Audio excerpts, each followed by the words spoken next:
ಎಲ್ಲರಿಗೂ ನಮಸ್ಕಾರ. ಇಂದಿನ ಸೆಷನ್ನಲ್ಲಿ ನಾವು ಅರ್ಥ ಮಾಡ್ಕೊಳ್ಳೋಕ್ಕೆ ಪ್ರಯತ್ನ ಮಾಡುವಂತಹ ಒಂದು ಅಂಶ ಸ್ವತಂತ್ರ ಪೂರ್ವ ಅವಧಿಯಲ್ಲಿ ಭಾರತದಲ್ಲಿ ಸಾಮಾಜಿಕ ಉದ್ಯಮಶೀಲತೆಯ ಬೆಳವಣಿಗೆ ಹೇಗಾಯಿತು ಅನ್ನುವಂಥದ್ದು. We shall try to understand the historical development of social entrepreneurship in India during the pre independence period. I am Deepa S V., Associate Professor, Department of Sociology, Government First Grade College, Yelahanka.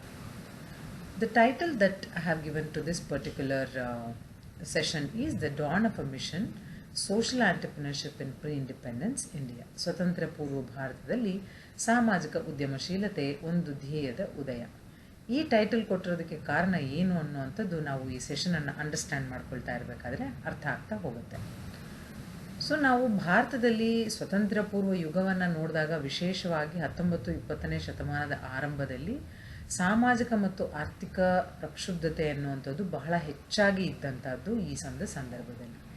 ಇಲ್ಲಿ ಇದೊಂದು ಸವಾಲಿನ ರೀತಿಯಲ್ಲಿ ಆಧುನಿಕ ಸಾಮಾಜಿಕ ಉದ್ಯಮಶೀಲತೆಯ ಬೀಜಗಳನ್ನು ಈ ಸಂದರ್ಭದಲ್ಲಿ ಬಿತ್ತಲಾಯಿತು ಅಂತಲೇ ನಾವು ಅರ್ಥ ಮಾಡ್ಕೊಳ್ತಾ ಬರ್ಬೋದು. ಯಾಕೆ ಅಂತಂದರೆ ನಾವು ಈ ಹಿಂದೆ 2-3 ಸೆಷನಲ್ಲಿ ಏನು ಅಂಡರ್ಸ್ಟ್ಯಾಂಡ್ ಮಾಡ್ಕೊಳ್ತಾ ಬಂದ್ವಿ, ಅಲ್ಲೂ ಕೂಡ ನಾವು ತಿಳ್ಕೊಂಡಿದ್ದಿಷ್ಟೇ ಏನು ಅಂತ ಹೇಳಿದ್ರೆ ಅನೇಕ ರೀತಿಯ ಉದ್ಯಮಶೀಲತೆಯ ಕೆಲಸಗಳು ನಡೀತಾ ಇದ್ವು. ಬಟ್ ಆದರೆ ಸಾಮಾಜಿಕ ಉದ್ಯಮಶೀಲತೆ ಅನ್ನುವಂತಹ ಒಂದು ಪದದ ಬಳಕೆಯಾಗಲಿ ಅಥವಾ ಆ ರೀತಿಯಾಗಿ ಯಾವುದೇ ಒಂದು ಚಟುವಟಿಕೆಗಳು ನಡೀತಾ ಇರಲಿಲ್ಲ. ಬಟ್ ಆದರೆ ಆ ಒಂದು ಸಾಮಾಜಿಕ ಸುಧಾರಣೆ ಆಗಿರ್ಬೋದು, ಆರ್ಥಿಕ ಬೆಳವಣಿಗೆ ಆಗಿರ್ಬೋದು, ಅಥವಾ ಬಡವರಿಗೆ ಸಹಾಯವನ್ನು ಮಾಡುವಂಥದ್ದಾಗಿರ್ಬೋದು, ನವೀನ ಮಾದರಿಗಳನ್ನು ಬಳಕೆ ಮಾಡ್ಕೊಳ್ಳೋದಾಗಿರ್ಬೋದು, ಸುಸ್ಥಿರತೆಯನ್ನು ಕಾಪಾಡ್ಕೊಳ್ಳೋದಾಗಿರ್ಬೋದು, ಈ ಎಲ್ಲ ಅಂಶಗಳು ಅಲ್ಲಿಂದ ಕಂಟಿನ್ಯೂಯೇಷನ್ ಆಗ್ತಾ ಬಂದಂಥದ್ದು ನಾವು ನೋಡ್ತಾ ಹೋಗುವಂಥದ್ದು. ಈ ಸ್ವತಂತ್ರ ಪೂರ್ವ ಅವಧಿಯಲ್ಲಿ ಅನೇಕ ರೀತಿಯ ಚಟುವಟಿಕೆಗಳು ಸಾಮಾಜಿಕ ಸಮಸ್ಯೆಗಳನ್ನು ನಿಭಾಯಿಸೋದಕ್ಕೋಸ್ಕರವಾಗಿ ಬಂದಂಥದ್ದು ನಾವು ತುಂಬ ವಿಶಿಷ್ಟವಾಗಿ ನಾವು ನೋಡ್ತಾ ಹೋಗುವಂಥದ್ದು. ಅದರಲ್ಲಿ ಅನೇಕ ಸ್ವತಂತ್ರ ಹೋರಾಟಗಾರರು, ಅದನ್ನು ಲೀಡರ್ಶಿಪ್ ಮಾಡಿದಂಥವರು ಪ್ರತಿಯೊಬ್ಬರು ಕೂಡ ಹೆಚ್ಚಿನ ಒಂದು ಸ್ಫೂರ್ತಿಯನ್ನು ನೀಡಿದ್ದಾರೆ ಅಂತ ನಾವಿಲ್ಲಿ ಅರ್ಥ ಮಾಡ್ಕೊಳ್ತಾ ಬರ್ಬೋದು. The pre independence era in India, particularly the 19th and the early 20th centuries, was a profound period of social and economic turmoil, where we see that it was challenging, and then during this time only the seeds of modern social entrepreneurship were sown. Long time before the term was coined, but then here the reformers, something like Mahatma Gandhi and various other people, they pioneered the emergence of social entrepreneurs. They moved beyond charity and creating innovative sustainable models in order to tackle the social problems which were very much pressurizing in the Indian society. Hence it laid foundation for the social sector that is very, very vibrant today, that is social entrepreneurship. When we look at this particular concept, the period, we see that the age of reformers gave a lot of inspiration for the development of social entrepreneurship in India. So it was the leadership was done by many of the people who created a lot of social awareness. Something like Mahatma Gandhi ji, Raja Ram Mohan Rai, they founded Brahma Samaj. They fought for the religious, they fought for women's rights. Modern education was promoted. They wanted to eradicate superstitious practices. All these things came up with the organizations, and that is why we call this as a leadership with the mission. And then they also had innovative and systematic solutions through their reformations, wherein they started getting to know that all the root cause of the social problems were laid in the ignorance and the lack of education. Hence, people like Jyotiba Phule, Savitribai Phule and others, they laid foundation for the education, especially female education, which was considered to be a taboo at that particular time. Hence, all these networks of schools for the lower caste communities and other people, they gave an inspiration for the marginalized groups to fight for their rights. Hence, here we see that the enterprise was born in a particular direction. Hence, the education for liberation was also promoted. Similarly, Sir Syed Ahmad Khan from Muslim community was identifying the education lack, and then how people have to be given education, and then it was not so easy for their community to be uplifted, but he came up with a lot of other no designed interventions, strategic interventions, in order to equip the Islam community with scientific knowledge so that they can be navigated towards the modern world. And we also see that there was a lot of focus on empowerment and sustainability. This was done by establishing educational institutions, and then the main goal was to create self-sustaining models for social change. All the reformers were not just imparting knowledge, but then they were also creating future leaders and agents in order to bring in the social changes in the society. Definitely, the ideas of all these reformers started spreading to the entire community, and then they got supporters from all over the places, and then their missions were easily getting successful. They created shelters for widows, and then they also made a lot of strategic interventions in order to minimize the infanticide. So they created infanticide prevention centers, and then they also provided various opportunities for women to become self-reliant. All these led to the empowerment and the focus on sustainability.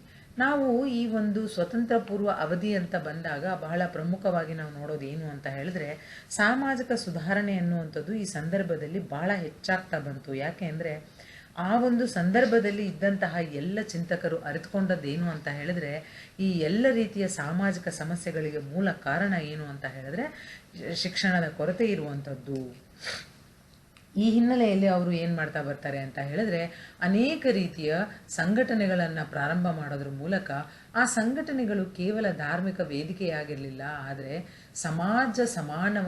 ಸಮಾನ ಸಮಾಜವನ್ನು ಮತ್ತು ನ್ಯಾಯಯುತವಾದಂತಹ ಸಮಾಜವನ್ನು ಸೃಷ್ಟಿಸುವಂತಹ ಒಂದು ಪ್ರಬಲವಾದಂತಹ ಧ್ಯೇಯ ದೃಷ್ಟಿಕೋನದಿಂದ ಇವರು ಅಡಿಯನ್ನು ಮುಂದಕ್ಕೆ ಇಡುವಂಥದ್ದನ್ನು ನಾವು ನೋಡ್ತಾ ಬರ್ತೇವೆ. ರಾಜಾರಾಮ್ ಮೋಹನ್ ರಾಯರಂತಹವರು ಸತಿ ಪದ್ಧತಿಯಂತಹ ಪದ್ಧತಿಗಳನ್ನು ನಿವಾರಣೆ ಮಾಡೋದಕ್ಕೆ ತಮ್ಮ ಜೀವನವನ್ನು ಮುಡುಪಾಗಿಟ್ಟಿರುವಂಥದ್ದನ್ನು ನಾವು ನೋಡ್ತಾ ಬರ್ತೇವೆ. ಇವರು ಬ್ರಹ್ಮ ಸಮಾಜವನ್ನು ಸ್ಥಾಪನೆ ಮಾಡ್ತಾರೆ. ಈ ಎಲ್ಲದರ ಮೂಲಕ ಮಹಿಳೆಯರ ಹಕ್ಕುಗಳನ್ನು ಪ್ರತಿಪಾದಿಸ್ತಾ, ಆಧುನಿಕ ಶಿಕ್ಷಣಕ್ಕೆ ಹೆಚ್ಚು ಒತ್ತನ್ನು ನೀಡ್ತಾ, ಮೂಢನಂಬಿಕೆ ಪದ್ಧತಿಗಳ ಅನೇಕ ಅನಿಷ್ಟ ಪದ್ಧತಿಗಳ ನಿರ್ಮೂಲನೆಗಾಗಿ ಪ್ರತಿಪಾದನೆ ಮಾಡುವಂತಹ ವೇದಿಕೆಗಳನ್ನು ಇವರು ನಿರ್ಮಾಣ ಮಾಡ್ತಾ ಬರ್ತಾರೆ. ಅಷ್ಟೇ ಅಲ್ಲದೆ ಅನೇಕ ನವೀನ ರೀತಿಯ ಮತ್ತು ವ್ಯವಸ್ಥಿತ ರೀತಿಯಲ್ಲಿ ಸಮಸ್ಯೆಗಳನ್ನು ಪರಿಹರಿಸೋದಕ್ಕೆ ಬೇರೆ ಬೇರೆ ರೀತಿಯಾದಂತಹ ಒಂದು ಅಂಶಗಳನ್ನು ತೆಗೆದುಕೊಂಡು ಬರ್ತಾರೆ. ಸೊ ಸಾಮಾಜಿಕ ಸಮಸ್ಯೆಗಳ ಮೂಲ ಅನ್ನುವಂಥದ್ದು ಅಜ್ಞಾನ ಮತ್ತು ಶಿಕ್ಷಣದ ಕೊರತೆ ಎಲ್ಲಿದೆ ಅನ್ನೋದು ಯಾವಾಗ ಅವರಿಗೆ ಅರಿವಾಗ್ತಾ ಬಂತೋ, ಆಗ ಮಹಿಳಾ ಶಿಕ್ಷಣ ಅನ್ನೋದಕ್ಕೆ ಹೆಚ್ಚು ಒತ್ತನ್ನು ನೀಡ್ತಾ ಬರುವಂಥದ್ದನ್ನು ನಾವು ನೋಡ್ತಾ ಬರ್ತೇವೆ. ಇದೇ ಸಂದರ್ಭದಲ್ಲಿ ನಾವು ನೋಡುವಂಥದ್ದು ಜ್ಯೋತಿಬಾ ಫುಲೆ ಮತ್ತು ಸಾವಿತ್ರಿಬಾಯಿ ಫುಲೆ ಅವರು ಪ್ರಾರಂಭ ಮಾಡಿದಂತಹ ಒಂದು ಹೆಣ್ಣು ಮಕ್ಕಳಿಗಾಗಿ ತೆಗೆದುಕೊಂಡಂತಹ ಒಂದು ಶಾಲೆ ಅನ್ನುವಂಥದ್ದು. ಇವೆಲ್ಲವೂ ಈ ಸಂದರ್ಭದಲ್ಲಿ ಕ್ರಾಂತಿಕಾರಿ ಕಾರ್ಯಗಳಾಗಿದ್ವು ಅನ್ನೋದನ್ನು ನಾವು ಇಲ್ಲಿ ಅರ್ಥ ಮಾಡ್ಕೊಳ್ತಾ ಬರಬೇಕಾಗತ್ತೆ. ಇಲ್ಲಿ ಕೇವಲ ಶಿಕ್ಷಣವನ್ನಷ್ಟೇ ಪ್ರೊವೈಡ್ ಮಾಡೋದಲ್ಲ, ಜಾತಿ ವ್ಯವಸ್ಥೆಯಲ್ಲಿರುವಂತಹ ಅವ್ಯವಸ್ಥೆಯನ್ನು ಪ್ರಶ್ನಿಸೋದಕ್ಕೋಸ್ಕರವಾಗಿ, ಅಂಚಿನಲ್ಲಿರುವಂತಹ ಸಮೂಹಗಳ ಹಕ್ಕುಗಳನ್ನು ಪ್ರತಿಪಾದಿಸೋಕ್ಕಾಗಿ ಸತ್ಯಶೋಧಕ ಸಮಾಜದಂತಹ, ಬ್ರಹ್ಮ ಸಮಾಜದಂತಹ ಸಂಸ್ಥೆಗಳನ್ನು ಇವರು ಪ್ರಾರಂಭ ಮಾಡ್ತಾ ಬರ್ತಾರೆ. ಈ ಎಲ್ಲ ಒಂದು ಸಂದರ್ಭದಲ್ಲಿ ನಾವು ಅನೇಕ ರೀತಿಯ ಶಿಕ್ಷಣಕ್ಕೆ ಬಹಳ ಒತ್ತನ್ನು ಜನರು ಕೂಡ ನೀಡ್ತಾ ಬರ್ತಾರೆ ಅನ್ನುವಂಥದ್ದು ನಾವು ಇಲ್ಲಿ ಅರ್ಥ ಮಾಡ್ಕೊಳ್ತಾ ಬರುವಂಥದ್ದು. ಇದೇ ಒಂದು ಸಂದರ್ಭದಲ್ಲಿ ಸರ್ ಸೈಯದ್ ಅಹಮದ್ ಖಾನ್ ರವರು ಇಸ್ಲಾಂ ಸಮುದಾಯಕ್ಕೋಸ್ಕರವಾಗಿ ಅನೇಕ ರೀತಿಯ ಶೈಕ್ಷಣಿಕ ಇಂಟರ್ವೆನ್ಷನ್ಸನ್ನು ಮಾಡ್ತಾ ಬರ್ತಾರೆ. ಈ ಇಂಟರ್ವೆನ್ಷನ್ಸ್ ಎಲ್ಲ ಹೇಗಿರುತ್ತೆ ಅಂತ ಹೇಳಿದ್ರೆ, ಈ ಎಲ್ಲ ಶಿಕ್ಷಣದ ವ್ಯವಸ್ಥೆಗಳ ಮೂಲಕ ಅವರು ಮಾಡುವಂತಹದ್ದು ವೈಜ್ಞಾನಿಕ ಜ್ಞಾನವನ್ನು ಜನರಿಗೆ ಕೊಡುವಂಥದ್ದು, ಸಮುದಾಯವನ್ನು ಆಧುನಿಕ ಕ್ಷೇತ್ರಕ್ಕೆ ಅಥವಾ ಆಧುನಿಕ ಜಗತ್ತಿಗೆ ತಮ್ಮನ್ನು ತಾವು ಸಜ್ಜುಗೊಳಿಸೋದಕ್ಕೆ ಪ್ರಯತ್ನವನ್ನು ಮಾಡಿದಂಥದ್ದಾಗಿತ್ತು ಇವರ ಒಂದು ಕಾರ್ಯತಂತ್ರದ ಹಸ್ತಕ್ಷೇಪ ಅಂತ ನಾವು ಇಲ್ಲಿ ಅರ್ಥ ಮಾಡ್ಕೊಳ್ತಾ ಬರ್ಬೋದು. ಹಾಗೆಯೇ ನಾವು ಮುಂದುವರೆದು ನೋಡ್ತಾ ಸಬಲೀಕರಣ ಮತ್ತು ಸುಸ್ಥಿರತೆ ಮೇಲೆ ಹೆಚ್ಚು ಗಮನವನ್ನು ಹರಿಸಿರುವಂಥದ್ದನ್ನು ನಾವು ನೋಡ್ತಾ ಬರ್ತೇವೆ.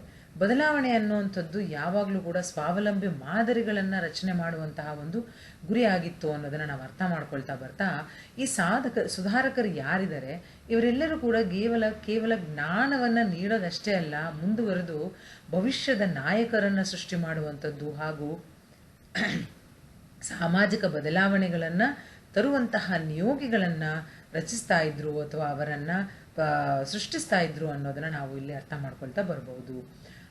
ಇದೇ ಸಂದರ್ಭದಲ್ಲಿ ಅನೇಕ ನಿಯತಕಾಲಿಕೆಗಳು ಮತ್ತು ಪತ್ರಿಕೆಗಳನ್ನು ಪ್ರಕಟ ಮಾಡ್ತಾ ಬರ್ತಾರೆ. ಇವುಗಳು ತಮ್ಮ ಸ್ವಂತ ಜೀವಿತಾವಧಿಯನ್ನು ಮೀರಿ ಯಾವುದೇ ಒಂದು ಧ್ಯೇಯ ಏನಿರುತ್ತೆ ಆ ಧ್ಯೇಯಕ್ಕಾಗಿ ಕೆಲಸ ಮಾಡಬೇಕು, ಕಾರ್ಯವನ್ನು ಮಾಡಬೇಕು ಅನ್ನುವಂತಹ ಒಂದು ಧ್ಯೇಯವನ್ನು ಅವರು ಇಟ್ಕೊಳ್ತಾ ಬರ್ತಾರೆ. ಆ ನಿಟ್ಟಿನಲ್ಲಿ ಪಂಡಿತ್ ರಮಾಬಾಯಿ ಅವರಂತೆ ಅನೇಕ ವಿಧವೆಯರಿಗೆ ಆಶ್ರಯ ಸ್ಥಾನಗಳನ್ನು ಸೃಷ್ಟಿ ಮಾಡುವಂಥದ್ದು. ಶಿಶು ಹತ್ಯೆ ಅನ್ನುವಂಥದ್ದು ಆ ಸಂದರ್ಭದಲ್ಲಿ ಬಹಳ ಹೆಚ್ಚಾಗಿತ್ತು. ಆ ಶಿಶು ಹತ್ಯೆಯನ್ನು ತಡೆಗಟ್ಟುವಂತಹ ಕೇಂದ್ರಗಳನ್ನು ಪ್ರಾರಂಭ ಮಾಡಿದಂಥದ್ದು. ಹಾಗೆಯೇ ಮಹಿಳೆಯರು ಸ್ವಾವಲಂಬಿಗಳಾಗೋದಕ್ಕೆ ಅನೇಕ ರೀತಿಯ ಸುರಕ್ಷಿತ ತಾಣಗಳನ್ನು ಮತ್ತು ಅವಕಾಶಗಳನ್ನು ಒದಗಿಸ್ಕೊಡ್ತಾ ಬರುವಂಥದ್ದನ್ನು ನಾವು ಈ ಸಂದರ್ಭದಲ್ಲಿ ನಾವು ನೋಡ್ತಾ ಬರುವಂಥ. ಮುಂದುವರೆದು ನೋಡೋದೇ ಆದರೆ ಗಾಂಧಿ ಯುಗದಲ್ಲಿ ನಾವು ಅನೇಕ ರೀತಿಯ ಒಂದು ತಳಮಟ್ಟದಲ್ಲಿ ಇರುವಂತಹ ವ್ಯಕ್ತಿಗಳಿಗೆ ಕೂಡ ಅಥವಾ ಕೊನೆಯ ವ್ಯಕ್ತಿಗೆ ಕೂಡ ಸಾಮಾಜಿಕ ಅಭಿವೃದ್ಧಿ ಅನ್ನುವಂಥದ್ದು ತಲುಪಬೇಕು, ಸ್ವಾತಂತ್ರ್ಯ ಅನ್ನೋದು ತಲುಪಬೇಕು ಅನ್ನೋ ನಿಟ್ಟಿನಲ್ಲಿ ಕೆಲಸ ಮಾಡಿದಾಗ ಇವೆಲ್ಲವುಗಳು ಕೂಡ ಸಾಮಾಜಿಕ ಉದ್ಯಮಕ್ಕೆ ಒಂದು ನೀಲನಕ್ಷೆಯಾಗಿ ಮಾರ್ಪಾಡಾಗ್ತಾ ಬಂತು ಈ ಗಾಂಧಿ ಯುಗ ಅನ್ನೋದನ್ನು ನಾವು ಇಲ್ಲಿ ಅರ್ಥ ಮಾಡ್ಕೊಳ್ತಾ ಬರಬೇಕಾಗತ್ತೆ. ಈ ಒಂದು ಸಂದರ್ಭದಲ್ಲಿ ನಾವು ನೋಡಿದಾಗ ಅವರು ಈ ಒಂದು ಖಾದಿ ಮತ್ತು ಗ್ರಾಮ ಕೈಗಾರಿಕೆಗಳು ಅಥವಾ ಗುಡಿ ಕೈಗಾರಿಕೆಗಳು ಏನು ಪ್ರಾರಂಭವಾದವು, ಇವುಗಳ ಮೂಲಕ ಅವರು ಕೈನಲ್ಲಿ ನಾವು ಬಟ್ಟೆಯನ್ನು ನೇಯ್ದಿರೋದು ಅಲ್ಲದೆ ಅದನ್ನೇ ನಾವು ಹಾಕ್ತೀವಿ ಅನ್ನೋದಷ್ಟೇ ಅಲ್ಲದೆ ಇದು ಒಂದು ರೀತಿಯಲ್ಲಿ ಬ್ರಿಟಿಷ್ ನೀತಿಗಳ ಒಂದು ನಿರ್ಗಮನಕ್ಕೆ ದಾರಿ ಮಾಡಿಕೊಡ್ತಾ ಬರೋದ್ರ ಮೂಲಕ ಭಾರತೀಯರು ತಮ್ಮದೇ ಆದಂತಹ ಸ್ಥಳೀಯ ಉತ್ಪನ್ನಗಳನ್ನು ಕ್ರಿಯೇಟ್ ಮಾಡೋದಲ್ಲದೆ ಅವುಗಳನ್ನು ಬಳಕೆ ಮಾಡೋದ್ರ ಮೂಲಕ ತಾವು ಸಬಲೀಕರಣಕ್ಕೆ ದಾರಿಯನ್ನು ಮಾಡ್ಕೊಳ್ಬೋದು ಅನ್ನುವಂಥದ್ದನ್ನು ಇವರು ಇಲ್ಲಿ ತೋರಿಸ್ಕೊಡ್ತಾ ಬರ್ತಾರೆ. ಇವೆಲ್ಲದರ ಮೂಲಕ ಸಾಮೂಹಿಕ ಉದ್ಯೋಗಗಳ ಒಂದು ಸೃಷ್ಟಿ ಆಗ್ತಾ ಬರುತ್ತೆ. ಇದರ ಮೂಲಕ ಲಕ್ಷಾಂತರ ಗ್ರಾಮಸ್ಥರಿಗೆ ವಿಶೇಷವಾಗಿ ಕೃಷಿಯೇತರ ಒಂದು ಸಂದರ್ಭ ಏನಿರುತ್ತೆ ಆ ಸಂದರ್ಭದಲ್ಲಿ ಇದು ಪೂರಕ ಆದಾಯವನ್ನು ಒದಗಿಸ್ಕೊಡೋ ರೀತಿಯಲ್ಲಿ ಆಗ್ತಾ ಬರುತ್ತೆ ಅನ್ನೋದನ್ನು ನಾವು ನೋಡ್ತಾ ಬರ್ತೇವೆ. ಮುಂದುವರೆದು ವ್ಯಕ್ತಿಗಳಿಗೆ ಕೂಡ ಸಬಲೀಕರಣ ಅನ್ನುವಂಥದ್ದು ತಲುಪಬೇಕು ಅನ್ನುವಂಥದ್ದು, ಅದರ ಮೂಲಕ ಅವರ ಒಂದು ಸ್ವಾಭಿಮಾನ, ಅವರ ಶ್ರಮದ ಘನತೆ ಅವರಿಗೆ ತಲುಪಬೇಕು, ಆರ್ಥಿಕ ಸ್ವಾತಂತ್ರ್ಯದ ಒಂದು ಪ್ರಜ್ಞೆ ಅವರಲ್ಲಿ ಎಚ್ಚೆತ್ತುಕೊಳ್ಬೇಕು ಅನ್ನುವಂಥದ್ದು ಕೂಡ ನಾವು ಈ ಸಂದರ್ಭದಲ್ಲಿ ವಿಶೇಷವಾಗಿ ನೆನಪಿಸ್ಕೊಳ್ತಾ ಬರಬಹುದು. ಅದಕ್ಕಾಗಿಯೇ ಇದನ್ನು ನಾನು ಆಗಲೇ ಹೇಳಿದ್ದು, ಇದು ಒಂದು ರೀತಿಯಲ್ಲಿ ಸಾಮಾಜಿಕ ಉದ್ಯಮಕ್ಕಾಗಿ ಮಾರ್ಪಾಡಾದಂತಹ ಒಂದು ನೀಲನಕ್ಷೆಯಂತೆ ಅಂತ ಹೇಳಿಬಿಟ್ಟು ನಾವು ಅರ್ಥೈಸ್ಕೊಳ್ತಾ ಬರೋದು ಅಂತ ಹೇಳಿ. When we talk about Gandhian era, this made a blueprint for the grassroots of social enterprise in India.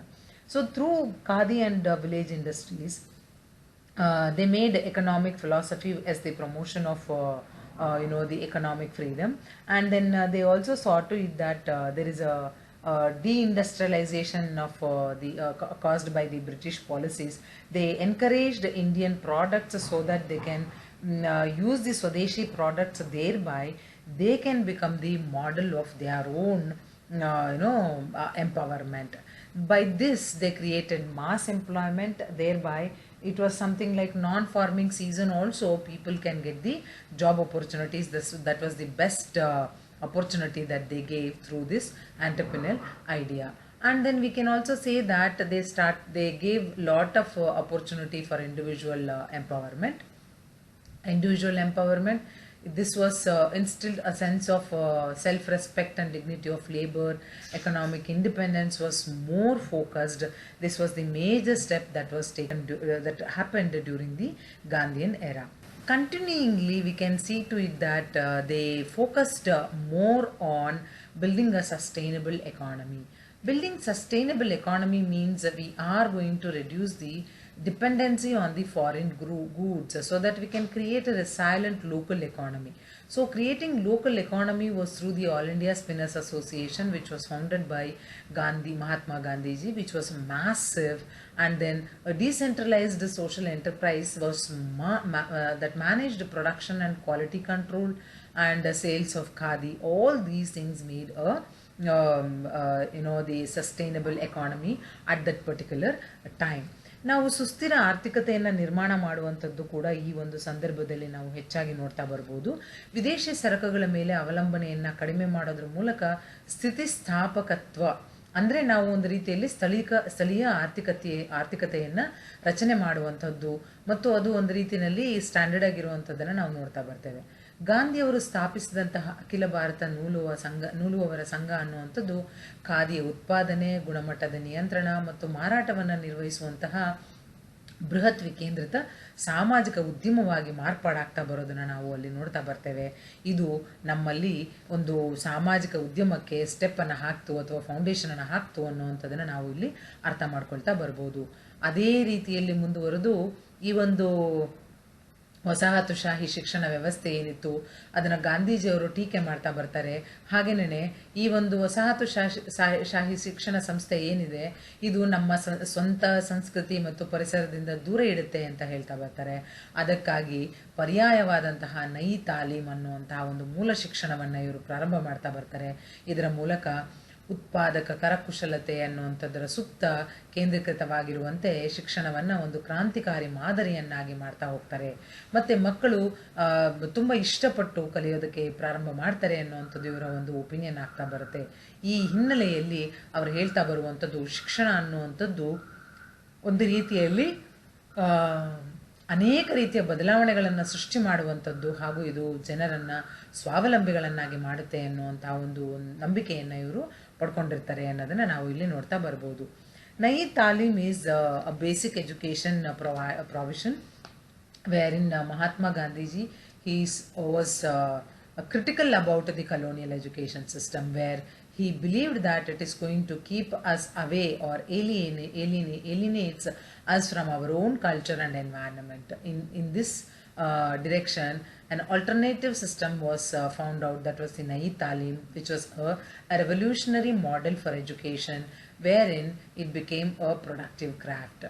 Definitely we can see that this was a radical thinking through education which made people become very very sustainable and self-reliant, and then they could make their own life in a better manner. Last but not least, we can see that Sarvodaya, the principle of welfare of all, was Gandhiji's social goal which he wanted to achieve. So this rejected the utilitarian principle of the greatest good for the greatest number. This was not at all the goal of society, but then the goal of society was to bring in Sarvodaya, welfare of all. Hence we can say that here the most marginalized person is also given utmost importance. Hence with all these things and then many more other programs, Mahatma Gandhiji with his team made a lot of efforts to remove untouchability and promoting the communal harmony, wherein the inclusiveness was designed in the society in order to bring Sarvodaya. Definitely this made a clear-cut foundation or a blueprint for the social enterprise of the modern period. ಈ ಸರ್ವೋದಯ ಅನ್ನುವಂಥದ್ದು ಮತ್ತೊಂದು ಅಂಶ ನಾವು ಗಾಂಧೀಜಿಯವರ ಒಂದು ಸಾಮಾಜಿಕ ಗುರಿಯಲ್ಲಿ ನಾವು ನೋಡ್ತಾ ಬರುವಂಥದ್ದು. ಈ ಒಂದು ಗಾಂಧೀಜಿಯವರ ತತ್ವ ಏನಿದೆ ಇದು ಅತ್ಯಂತ ಅಂಚಿನಲ್ಲಿರುವಂತಹ ವ್ಯಕ್ತಿಗಳಿಗೆ ಕೂಡ ಕಲ್ಯಾಣ ಮತ್ತು ಉನ್ನತಿ ಅನ್ನುವಂಥದ್ದನ್ನು ಪ್ರೆಷರೈಸ್ ಮಾಡ್ತಾ ಬರುತ್ತೆ. ಹಾಗೂ ಇವರು ಅಸ್ಪೃಶ್ಯತೆಯನ್ನು ತೆಗೆದುಹಾಕೋದ್ರಿಂದ ಕೋಮು ಸಾಮರಸ್ಯವನ್ನು ಉತ್ತೇಜನ ಮಾಡ್ತಾ ಬರ್ತಾರೆ. ಹಾಗೂ ಇನ್ನಿತರೆ ಬೇರೆ ಬೇರೆ ಕಾರ್ಯಕ್ರಮಗಳನ್ನು ಹಮ್ಮಿಕೊಳ್ಳೋದ್ರ ಮೂಲಕ ಒಳಗೊಳ್ಳುವಿಕೆ ಮತ್ತು ನ್ಯಾಯಯುತ ಸಮಾಜವನ್ನು ನಿರ್ಮಾಣ ಮಾಡೋದಕ್ಕೆ ಸಹ ಇದನ್ನು ಇವರು ಬಳಕೆ ಮಾಡ್ಕೊಳ್ತಾ ಬರ್ತಾರೆ. ಈ ಮೂಲಕ ಸಾಮಾಜಿಕ ಉದ್ಯಮಕ್ಕಾಗಿ ಇದು ಒಂದು ನೀಲನಕ್ಷೆಯಾಗಿ ಪರಿಣಮಿಸ್ತಾ ಬಂತು ಅನ್ನೋದನ್ನು ಈ ಒಂದು ಸ್ವತಂತ್ರ ಪೂರ್ವ ಅವಧಿಯನ್ನು ನಾವು ಹೆಚ್ಚಾಗಿ ನೋಡ್ತಾ ಬರಬಹುದು. In conclusion, we can say that pre-independence period became very very crucial, wherein the social entrepreneurship developed in India, because almost the core principles of social entrepreneurship were taken a clear-cut shape in this particular period.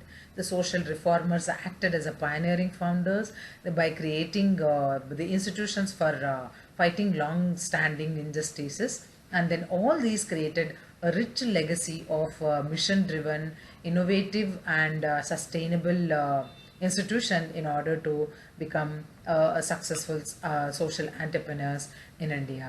ಸಂಕ್ಷಿಪ್ತವಾಗಿ ನಾವು ನೋಡ್ತಾ ಹೋದರೆ ಅಥವಾ ಹೇಳ್ತಾ ಹೋದರೆ, ಸ್ವತಂತ್ರ ಪೂರ್ವ ಅವಧಿ ಅನ್ನುವಂಥದ್ದು ಸಾಮಾಜಿಕ ಉದ್ಯಮಶೀಲತೆಯ ಮೂಲ ತತ್ವಗಳನ್ನು ರೂಪಿಸಿದಂತಹ ನಿರ್ಣಾಯಕ ಹಂತವಾಗಿತ್ತು ಭಾರತದಲ್ಲಿ ಅನ್ನೋದನ್ನು ನಾವು ಇಲ್ಲಿ ನೆನಪಿಸ್ಕೊಳ್ತಾ ಬರಬೇಕಾಗತ್ತೆ.